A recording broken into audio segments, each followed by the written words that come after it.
अस्सलाम वालेकुम रहमतुल्लाहि वबरकातुहू। आप देख रहे हैं टॉप 10 विद GNM और मैं हूं गुलाम नबी मदनी। दुनिया भर से आज की 10 बड़ी और इंतहाई अहम खबरें जिन पर आज हम बात कर रहे हैं।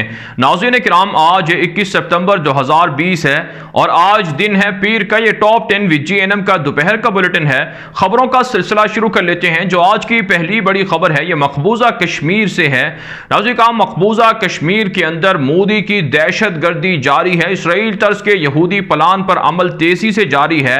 अब एक ताज़ा खबर सामने आ रही है कि 17 लाख से जायद हिंदुओं को मकबूजा कश्मीर की नेशनैलिटी शहरियत डोमिसाइल जारी कर दिया गया है और मोदी हुकूमत का प्लान यह है कि आइंदा एक साल के दौरान कम अज कम 60 लाख के लगभग कश्मीर के अंदर हिंदुओं को लाकर बसाया जाए, उनको डोमिसाइल जारी किए जाएं। हमने आपको 2 दिन पहले खबर दी थी कि भारत की जानिब से नए कवानीन की मंजूरी दी गई है जिसमें डोमिसाइल जारी करना अब आम से आम जो सरकारी एहलकार है उसके लिए भी आसान हो गया है और हदफ है कश्मीर के अंदर रेफरेंडम करवा के कश्मीर की अक्सरियत या आबादी को अकलियत में बदलना है। इसलिए कश्मीरियों को मजीद मुत्तहिद होकर लड़ना होगा। जबकि इतलात ये हैं कि कश्मीर के अंदर भारतीय फौज और मुजाहिदीन के दरमियान झड़प हुई है जिसमें 2 भारतीय फौजी जख्मी बताए जा रहे हैं। इसके अलावा आलमी सतह पर भारत बेनकाब हो चुका है कश्मीर के अंदर मजालिम के हवाले से और सलामती कौंसल और दुनिया भर के अंदर भारत के जाली इनकाउंटर, फेक इनकाउंटर के हवाले से शदीद तशवीश और एहतजाज किया जा रहा है।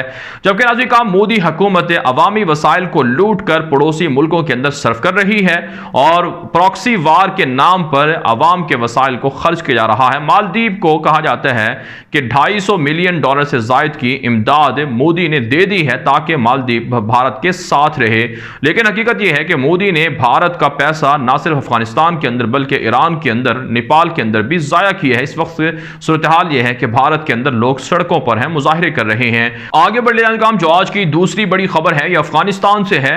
नाज़रीन काम, ताज़ा सर्वे रिपोर्ट सामने आ रही है कि 75% से जायद अफगान अवाम ये चाहती है कि मुल्क के अंदर मौजूदा डेमोक्रेसी सिस्टम हो, जमहूरी सिस्टम हो। दोहा के अंदर बैनुल-अफ़गान मुज़ाकरात का राउंड जारी है। तालिबान दावा कर चुके हैं कि वो इस्लामी निज़ाम हुकूमत के सिवा किसी और निज़ाम पर कंप्रोमाइज़ या समझौता नहीं करेंगे।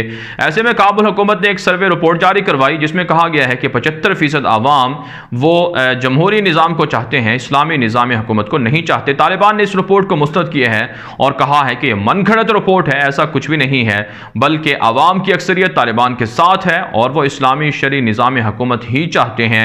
जबकि नाज़रीन काम इत्तलात सामने आ रही है कि तालिबान और काबुल फौजों में झड़पों का सिलसिला भी जारी है।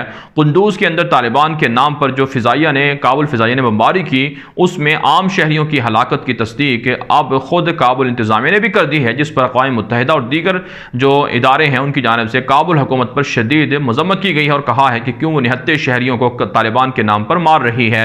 जबकि खबर यह है कि रात गए तालिबान की मुख्तलिफ बड़ी कार्रवाइयों के अंदर 20 से जायद एहलकार काबुल फौज के तालिबान ने मार डालने का दावा किया है।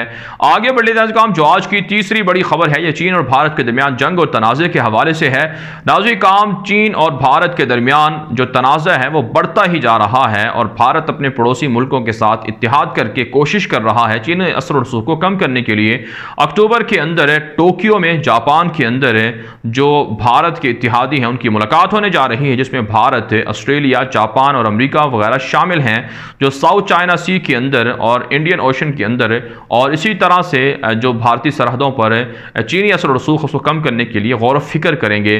जबकि नाज़रीन काम, एक बड़ी ब्रेकिंग न्यूज़ ये सामने आ रही है कि भारतीय फौजी इस वक्त शदीद इस्तिराब में है क्योंकि उनके अंदर कोरोना वायरस फैल चुका है। चीन के मशहूर अखबार ग्लोबल टाइम्स ने दावा किया है कि भारतीय वज़ीर दिफा राजनाथ सिंह के मुताबिक 20,000 से ज़ायद फौजी कोरोना से मुतासर हो चुके हैं और 50,000 के लगभग अमरीकी फौजी मुतासर हुए हैं। फिर आखिर क्या ज़रूरत है भारत को कि अपनी फौजों में इजाफा करके चीन के मुकाबले सरहद पर पहुंचा रहा है? हमारी राय यह है और हमारी अंदर की जो ज़राए हैं वो ये बता रहे हैं कि चीन की जानिब से बाकायदा प्लांटेड तरीकों से जो भारतीय फौज है उसके अंदर कोरोना वायरस को फैलाया जा रहा है नफसियाती बर्तरी के लिए, जिसकी वजह से भारतीय फौज इंतहाई परेशान है। पंजाबी के गाने चलाए गिराए जाते हैं या फिर उनके सरहदों पर चेक पोस्टों के करीब रात के फायरिंग और धमाके किए जाते हैं ताकि नफसियाती तौर पर भारत पर बर्तरी हासिल हो। और भारतीय फौजी इंतहाई बुज़दिल हैं और परेशान हैं कि कैसे इनका मुकाबला किया जाए। आगे बढ़ लेते हैं काम जो आज की चौथी बड़ी खबर है ये भारत से है। नाज़रीन काम भारत के अंदर अयोध्या मंदिर तो तामीर किया ही जा रहा है और मोदी हुकूमत ने बाबरी मस्जिद को गिराया था और हिंदू दहशतगर्द अब भी मुसलमानों की नस्ल कुशी के लिए कोशिशें कर रहे हैं, लेकिन नाम के जो मुसलमान हैं वो भी मोदी के हाथों बिक चुके हैं। बाबरी मस्जिद के मुतबादिल एक जगह दी गई थी जहां कहा गया था कि वो बाबरी मस्जिद के जो मुद्दई हैं वो वहाँ पर अपने लिए मस्जिद तामीर कर सकते हैं, ट्रस्ट तामीर कर सकते हैं।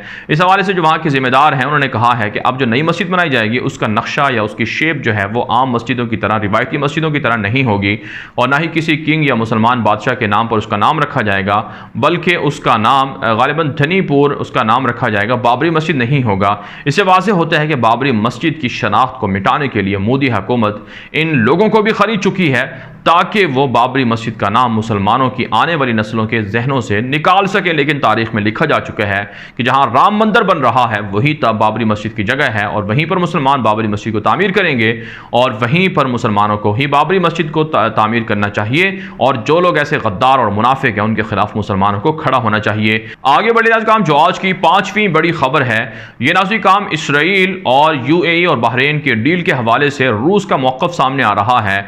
रूस की जानिब से कहा जा रहा है कि वो खित्ते के अंदर अमरीकी असर और रसूख को बढ़ने नहीं देंगे। शाम के अंदर अमरीकी अफवाज में जो इजाफा हुआ है इससे भी रूस बेहद परेशान है और रूस भी उसी तरह से बड़े पैमाने पर जंगी साजो सामान को मशरिक़ वस्ता और शाम के अंदर पहुंचा रहा है और यूएई, बहरीन और इसराइल की डील को भी पुतिन की जानिब से एक तरह से मुस्तरद कर दिया गया है।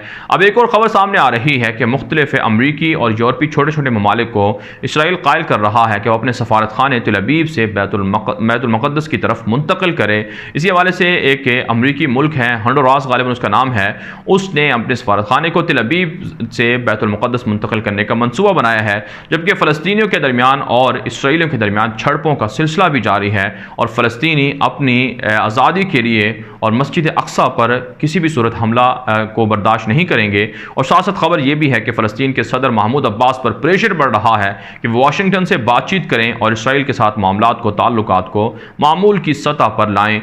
आगे बढ़ लेते हैं काम जो आज की छठी बड़ी खबर है यह बरतानिया और रूस के दरमियान तनाव और कशीदगी के हवाले से है। नाज़रीन काम ताज़ा खबर सामने आ रही है कि बरतानिया ने रूस से मुत्तसिला सरहदी इलाकों के अंदर जंगी मशकें, पेट्रोलिंग शुरू कर रखी है ताकि रूस की जो फौज है उसके कमज़ोर और वीक पॉइंट्स को नोट किया जाए। आप जानते हैं बरतानिया अपने लिए सबसे बड़ा खतरा रूस को करार देता है। यूरोपीय मालिक के अंदर रूस का असर रसूख भी बढ़ रहा है जिससे बरतानिया बेहद परेशान है। बरतानिया के आर्मी चीफ कह चुके हैं कि उनको इतना खतरा चाइना से नहीं जितना खतरा रूस से है, जबकि रूस भी बरतानिया के खिलाफ इसी तरह ही कार्रवाइयां कर रहा है। एक और बड़ा केस जो सामने आ रहा है वो ये है कि बरतानिया के मशहूर और दुनिया के सबसे बड़े बैंक से कई अरब डॉलर की मनी लॉन्ड्रिंग हुई है रूस के लिए और रूस के आरटी ने दावा किया है कि अगर इतनी बड़ी मनी लॉन्ड्रिंग होती है दुनिया के बड़े बैंक से तो फिर वहां की हुकूमत क्या आंखें बंद करके सोई हुई थी। तो बहरहाल नाज़रीन काम इस वक्त इतलात ये हैं कि रूस और बरतानिया के दरमियान तनाव और कशीदगी बढ़ चुकी है। आगे बढ़े काम जो आज की सातवीं बड़ी खबर है ये इसराइल, ईरान और अमेरिका से है। काम अमरीकी ओहदेदारों ने दावा किया है कि रवां साल के आखिर तक ईरान जौहरी हथियारों को हासिल कर लेगा, यानी एक एटम बम ईरान बना लेगा। इसी हवाले से इसराइल और अमेरिका मुश्तरका प्लान बना रहे हैं कि वो जौहरी प्लांट्स और जौहरी हथियारों के ठिकानों पर बमबारी करके इनको तबाह बर्बाद कर दें। जबकि एक खबर यह भी सामने आ रही है कि यूरोप के अंदर अमेरिका के जो जौहरी हथियार मौजूद हैं, जर्मनी के अंदर, तुर्की के अंदर और इसी तरह से पोलैंड और दीगर मालिक के अंदर, उनको निकालने का अमेरिका का कोई इरादा नहीं है और अमेरिका रूस के बढ़ते हुए रसूख को कम करने के लिए अपने जौहरी हथियारों को और फौजों को यूरोप के अंदर मौजूद रखेगा। आगे बढ़े काम जो आज की आठवीं बड़ी खबर है यह आज़रबाईजान, आर्मीनिया और शाम से है। ताज़ा खबर सामने आ रही है कि तुर्की से मुत्तसिला आर्मीनिया जो ईसाइयों का एक कट्टर किस्म के ईसाइयों का मुल्क है, उसके आज़रबाईजान जो मुसलमान मुल्क है उसके साथ तनाज़ा बढ़ता जा रहा है। और आज़रबाईजान ने आर्मीनिया का एक और ड्रोन तैयारा मार गिराया है। इससे पहले भी कई ड्रोन आज़रबाईजान ने मारे थे और तुर्क फौजें आज़रबाईजान के साथ जंगी मशक़ें कर रही हैं और उनकी मदद के लिए मौजूद हैं, जिसके बाद आर्मीनिया और आज़रबाईजान का तनाज़ा बढ़ता जा रहा है। जबकि शाम से खबर यह है कि रूसी फ़िज़ाइया ने जंगबंदी माहदे की खिलाफ वर्जी की है और बड़े पैमाने पर बमबारी की है, जिसके नतीजे में काफ़ी नुकसान हुए हैं आवाम का।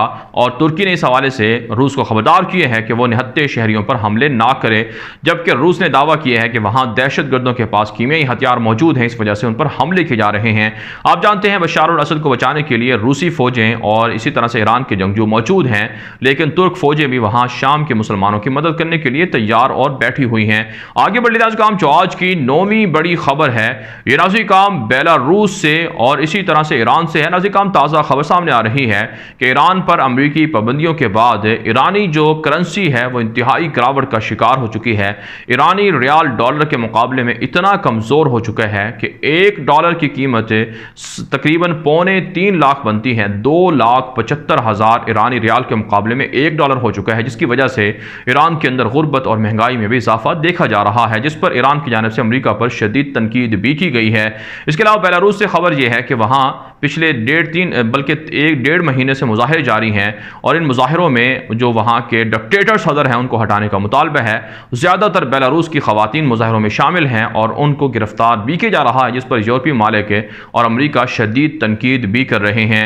आगे बढ़े नाज़रीन काम जो आज की 10वीं बड़ी खबर है, ये नाज़रीन काम जर्मनी के अंदर मुहाजिरीन के मामले पर एक बड़ा मुजाहिरा हुआ है और मुजाहिरीन ने मुतालबा किया है कि यूनान के अंदर शाम के और दीगर मुल्कों के जो मुहाजिरीन हैं उनके कैंपों को जानबूझकर जलाया जा रहा है और मुहाजिरीन को तंग किया जा रहा है। आप जानते हैं लाखों शामी, तकरीबन 1 करोड़ से ज़्यादा शामी तुर्की के अंदर, यूरोप के अंदर और मुख्तलिफ मुल्कों में पनाह गुज़ीनी की और इसी तरह से मुहाजरत की ज़िंदगी बसर कर रहे हैं।